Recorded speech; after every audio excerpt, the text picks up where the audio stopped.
Gospodin s vama. I s duhom tvojim. Čitanje Svetog Evanđelja po Marku. Slava tebi, Gospodine. U ono vrijeme Isus ponovno uđe u sinagogu. Bio je ondje čovjek usahle ruke, a oni vrebahu hoće li ga Isus u subotu izliječiti da ga optuže. On kaže čovjeku usahle ruke: stani na sredinu, a njima će: je li subotom dopušteno činiti dobro ili činiti zlo, život spasiti ili pogubiti? No oni su šutjeli. A on, ražalošćeno korjelošću srca njihova, srdito ih ošinu pogledom, pa reče tom čovjeku: ispruži ruku. On ispruži i ruka mu zdrava. Farizeji iziđu i dadnu se odmah s Herodovcima na vijećanje protiv njega, kako da ga pogube. Riječ Gospodnja. Slava tebi, Kriste.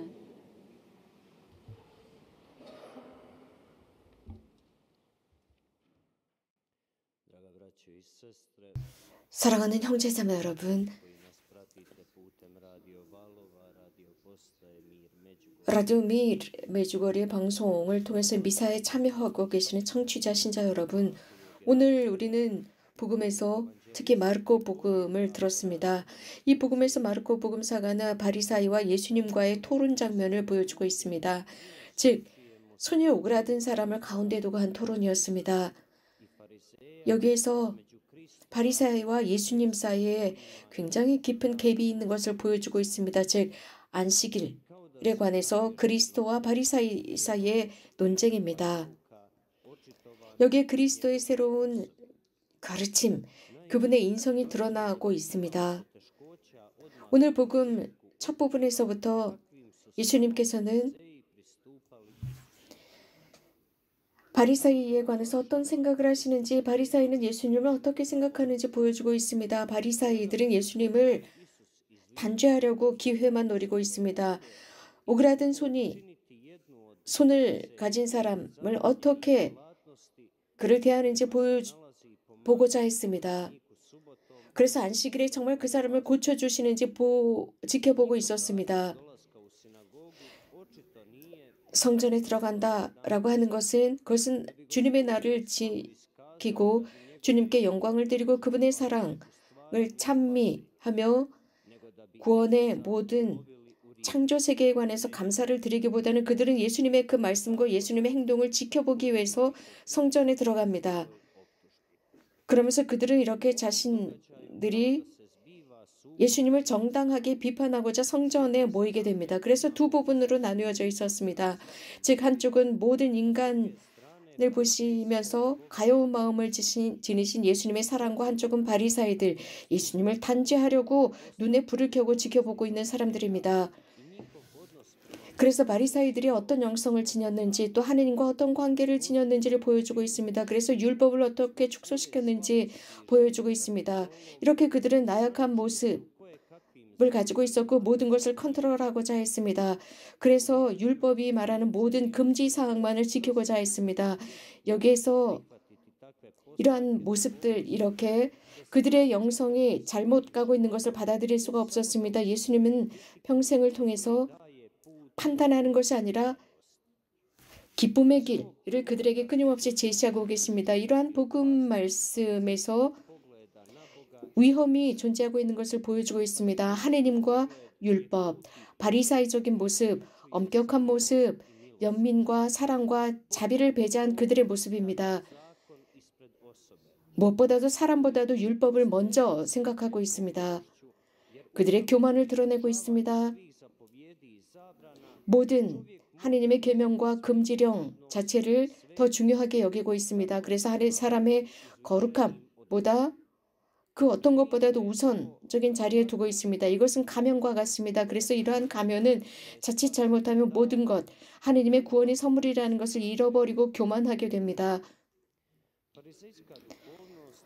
이러한 바리사이의 영성은 지금도 교회의 삶 속에서, 우리들의 공동체 속에서 드러나고 있습니다.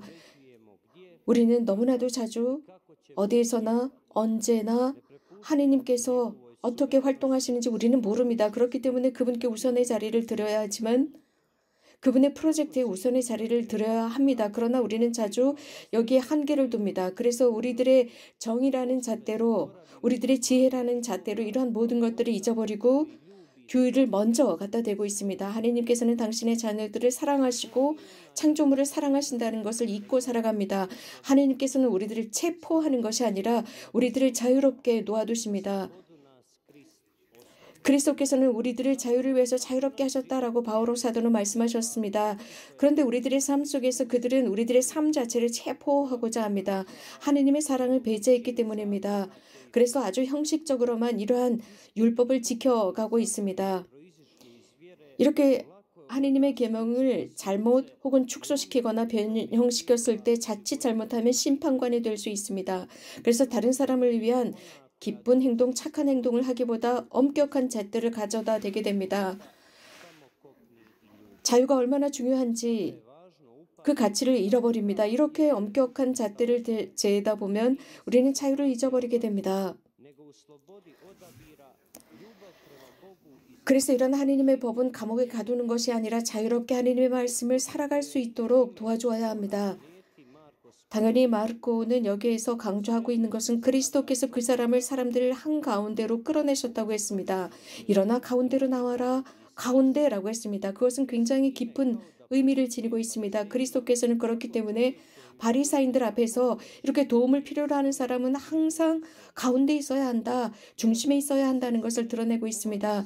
사랑하는 형제자매 여러분, 이 복음의 진리는 우리들의 일로 하여금 우리들의 삶에 위로를 가져다 주고 있습니다. 즉 우리들의 삶에 우리는 자주 하느님을 필요로 한다는 것입니다. 우리가 이렇게 격려를 받고 혼자가 아니라는 것, 우리들의 어려움 속에서 누군가 함께 한다는 것, 그래서 우리들이 십자가를 혼자 지고 간다는 것이 아니라 그분께서 우리들과 함께 하시고 우리들을 보살피시고 나의 고통, 나의 어려움 속에서 그분이 함께 하신다는 것을 알게 합니다. 그래서 우리를 포기하지 않는 하느님을 보게 하고 있습니다. 삶은 여러 가지 유혹이 있지만 그래도 하느님께서 우리들과 함께 하시고 또 그리스도께서 이 어려운 순간 가운데 계십니다. 그럴 때 나는 하느님의 현존의 그 한가운데 있기 때문에 안전합니다.